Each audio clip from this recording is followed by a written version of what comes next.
Hey everybody, it's your girl Bunny. To all of my returning subscribers, hey, how you doing? And for those of you who are new to the channel, welcome. Kick your feet up, subscribe to this family-friendly channel, and don't forget to click the notification bell so you don't miss any posts. Also follow me on Instagram at the same profile name so you don't miss the sneak peeks of what's coming up next. In this video, it's episode 3 of The Girl Before.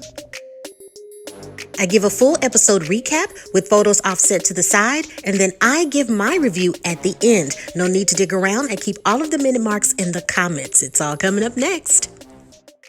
Jane leaves the meeting with Carol infuriated. She continues to play back the discussion with Carol in her head. Jane, don't you find it strange that he's always composed, no matter what? A person so completely in need to be in control all of the time. He has a need for absolute control using rules. Emma's resemblance to his late wife, and now your resemblance to them all. This has the hallmarks of repetition compulsion, acting out the same sexual psychodrama again and again, with new players allotting the same interchanging roles. For a few people, these behaviors can be extreme. When Edward is challenged to change, he may become threatened and even resort to violence. Also, you and Emma have both been through significant traumas when he chose you. Have you ever had the sense of him manipulating you? Jane says no, he's actually polite. But Carol points out most controlling men are.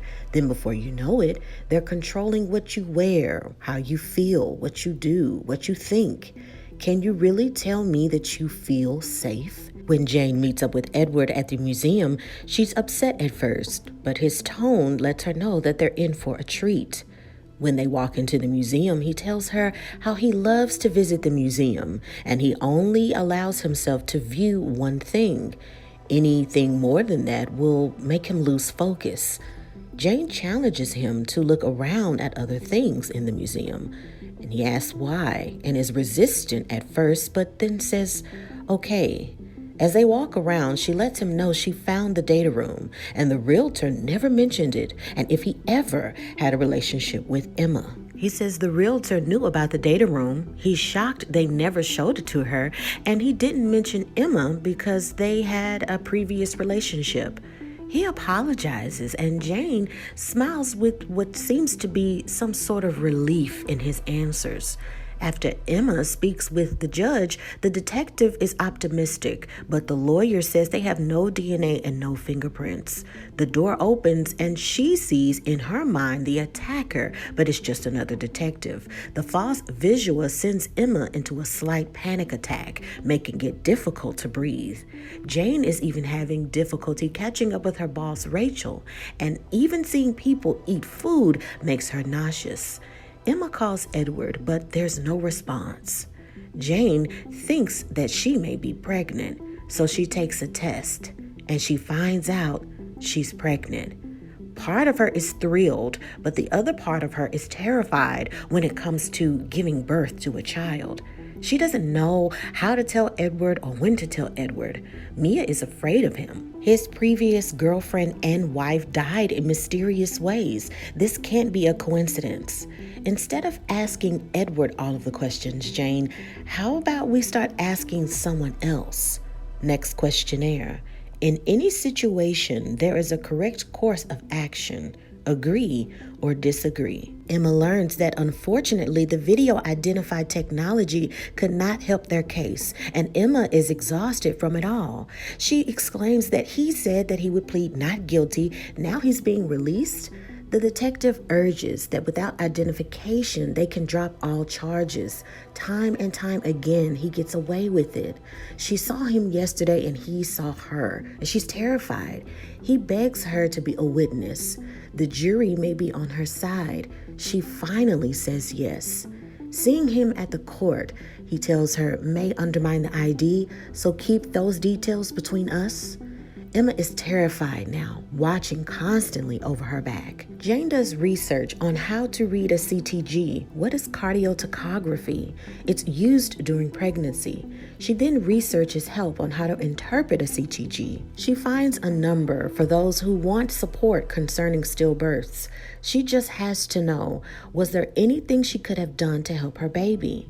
She had a few Braxton Hicks, but what if that was sooner? The specialist reviews the information. Isabel's CTG trace shows that she had a low heart rate, the very bottom of what's considered normal. Coupled with the reduced movement in your report, that should have resulted in having an immediate ultrasound. Jane didn't have an ultrasound. The specialist figures that the midwife who did your initial OBS didn't tell the second midwife the actual reason you came in. The most common problem is the lack of continuity of care. The second midwife treated you for abdominal pain, and she sent you home with medicine. Jane doesn't understand because she felt Isabel when she got home. She was kicking. The specialist says, unfortunately, your baby was probably in distress. It's likely your placenta was failing and they should have picked up on it. The specialist wants Jane to agree. They demand a meeting. She even offers to go with her. Jane now holds the stone Emma once held. Edward noticed Jane is quiet, but says it's just all the work and such a hard day. He wants her to open a box in his bag. It's a gift. Pearls.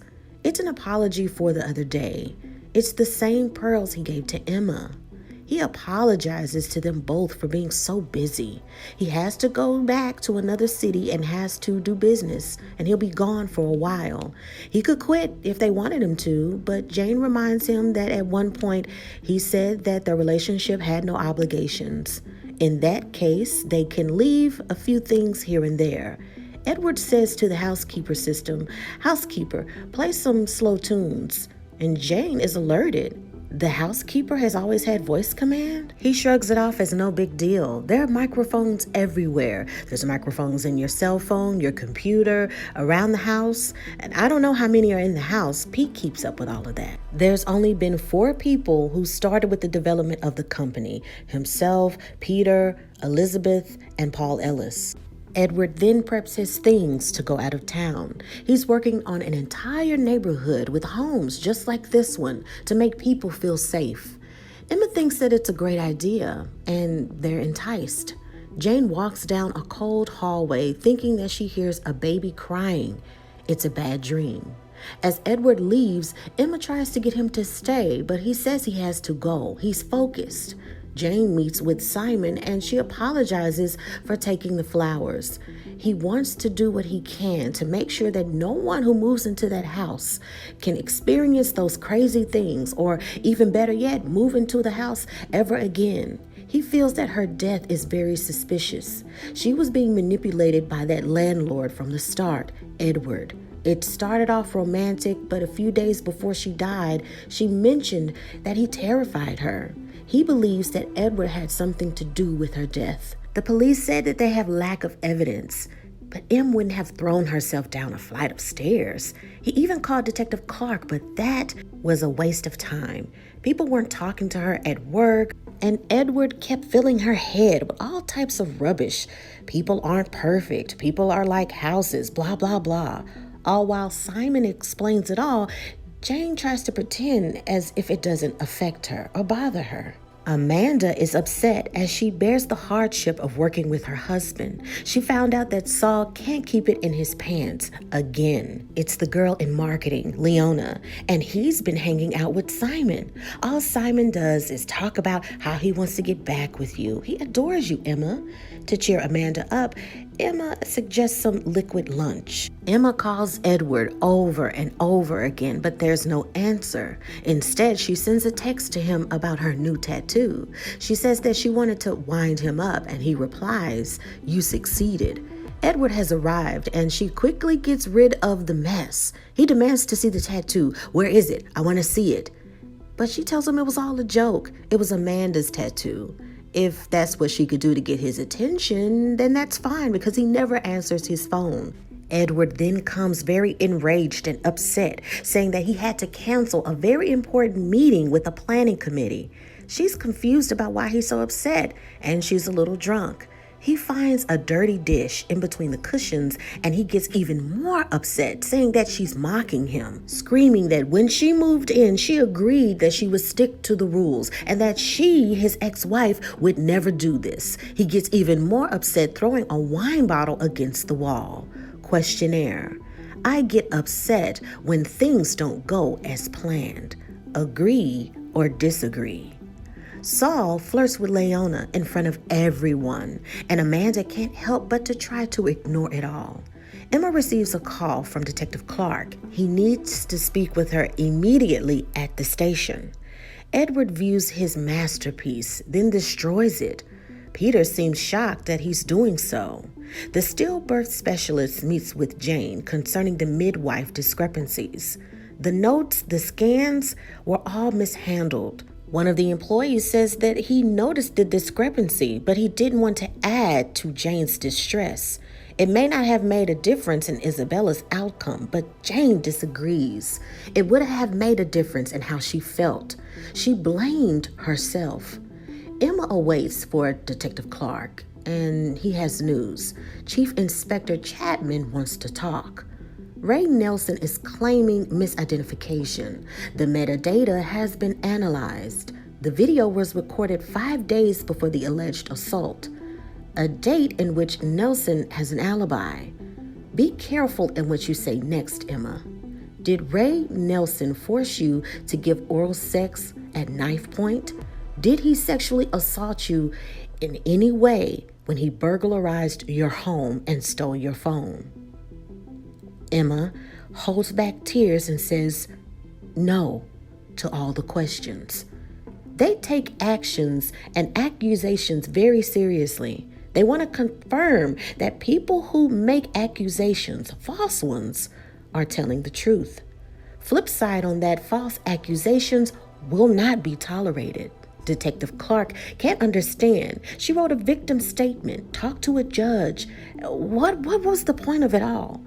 Emma shouts that it was because you asked me in front of Simon. The inspector can't understand how she passed up several opportunities to tell the truth and what really happened. Emma screams to Detective Clark, "You told me to ID him. You told me that if I said what I said, that he would plead guilty and he would go to jail and that we wouldn't go to trial." The other detective wants to know, "Please tell us the name."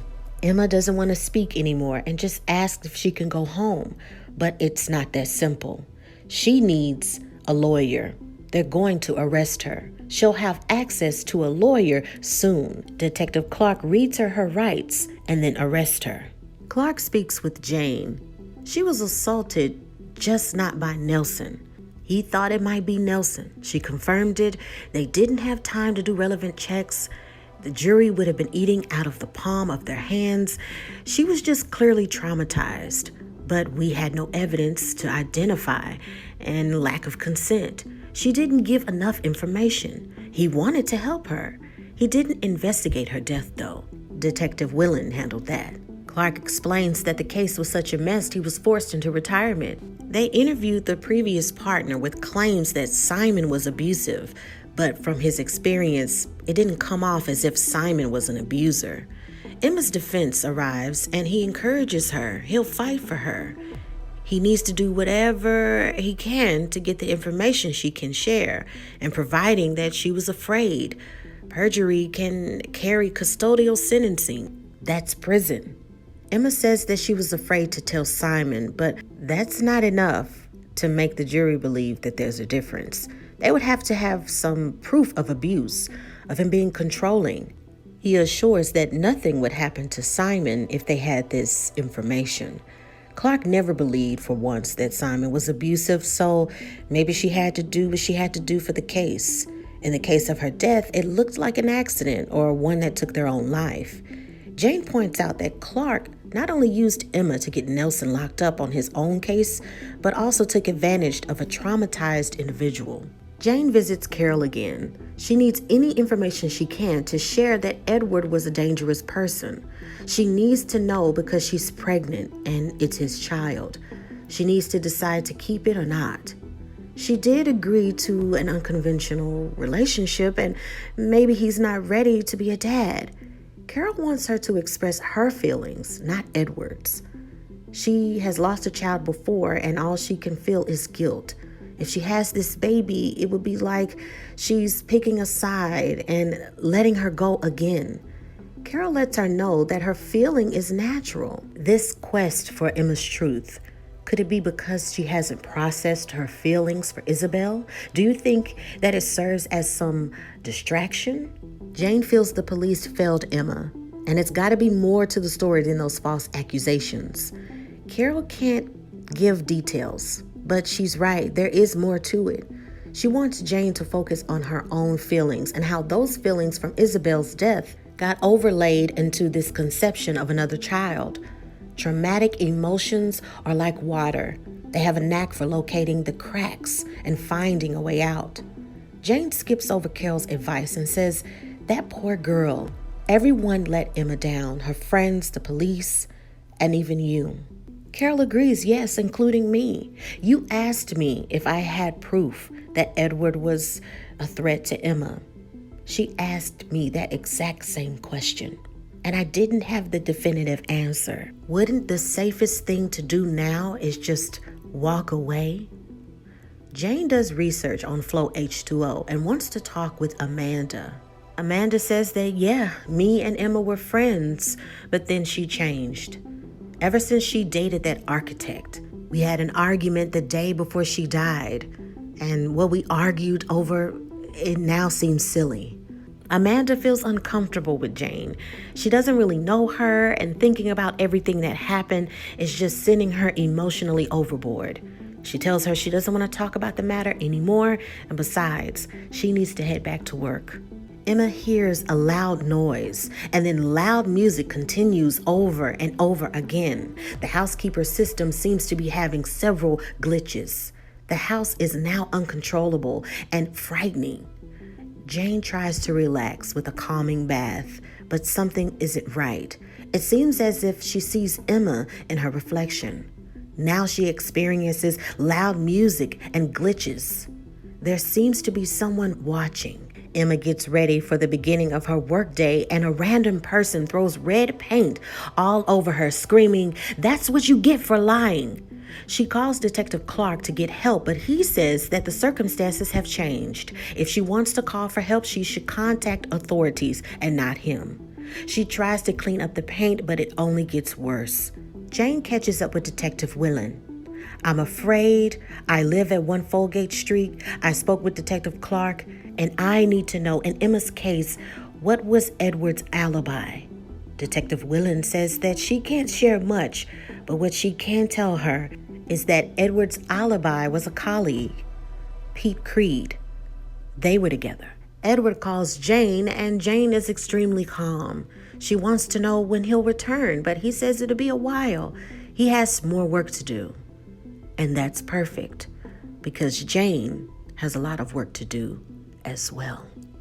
And that is the end of the episode. And now it is time for your favorite part of the video. That's right, my review. So it's only 4 episodes in this mini series, and I'm just like twiddling my thumbs like, okay, how are we going to get all of the information that we need? And there's only 1 more episode left. And I see the fluidity of the writing. I see how they're trying to give us all of the suspects, give us an idea, and having us focus on one person, which seems to be Edward. But with a good mystery, of course, it's always somebody that you least expect. As I said in the previous episodes, that when it comes to a good mystery series, everybody is a suspect. And in this case, there are a lot of people that are going to make that UX technology work and become beneficial. Edward has a complete team of people helping him. There's also the love interest. There's also someone that we have friends and co-workers that worked with Emma. We have people that can correlate with other detectives. Did they see Emma when she walked out of the courthouse? There are so many people that it could be where I have my ideas. And it being highly likely maybe her ex-boyfriend or maybe her boss at work. They seem as if they have this always wanting to inquire and wanting to know where she is is and what she's doing. And I don't know. And then also you have Pete, who has control over the house. You always have this person where you're just like, this person has access to the house all the time. Edward doesn't even know or claims to say that I don't even know where all the cameras are. There are cameras in the house, but I don't know where they are. There's cameras in your phone. There's cameras in your computer. I'm really I'm really over here trying to figure it out, and there are so many suspects. It's hard for me to narrow down who's who. And it also made me think about, would it have been a little better if maybe they had 6 episodes or maybe 8 episodes to slow it down so we can get into the lives of other people and maybe get more clues on how they can be suspects. My only critique is that if it's someone else, we're only focusing a lot of the time on Edward. If there are other possibilities, we have the Eric Nelson. If there are other possibilities with people at work, why haven't we focused more on their lives and maybe their routines and hear them speak more monologues, get more information about maybe personality so it can help us narrow down who's who? I don't know. I want to see how they're going to wrap this up for the last episode, which is episode 4, because I'm just like, okay, maybe they give us a big bomb drop when it comes to the end of season 3. And they kind of did. It's giving us this kind of detective layout of who's all connected and Edward being the center and who's all correlating with Edward. And as you can see, there's a lot of people in Edward's circle of power, and there's a lot of people when it comes to detectives. We also have the prospects of people who probably worked with Edward before, and maybe it's their idea, maybe it's their scheme of this whole entire project. Maybe Edward just has this fascination of dating people or being with people that look like his ex or his girlfriend, which is a coincidence, but that's all with mystery series. They always try to focus on one person, like, oh, it's evident. The only thing that Edward gives me is creepy and weird. The same thing for Pete. But when it comes to actually attacking someone, I don't know. According to behavior and body language, it doesn't give me that. So I don't know, y'all. Let me know what you thought about this episode. Maybe I'm way off with my calculations and looking at behavior, understanding the psychiatrist that she's going to and her perspectives of it all, that she feels that he's dangerous. And she even tells Jane, wouldn't it make sense just to walk away? You see these patterns of him being controlling. You see these patterns of him always having to have rules. That's red flags. And now you're pregnant by the man. Don't you see the similarities between the wife and ex-girlfriend and now you? It was very interesting to me that when Jane confronted Edward in the museum about the relationship with Emma and the data room and all of the stuff in the house, he always has, and what Carol says, a calm, demeanor and answering it. Look, the realtor knew about the room. I'm surprised they didn't show you show it to you. I said before that I wasn't, dealing with Emma, but now he admits that he was dealing with her.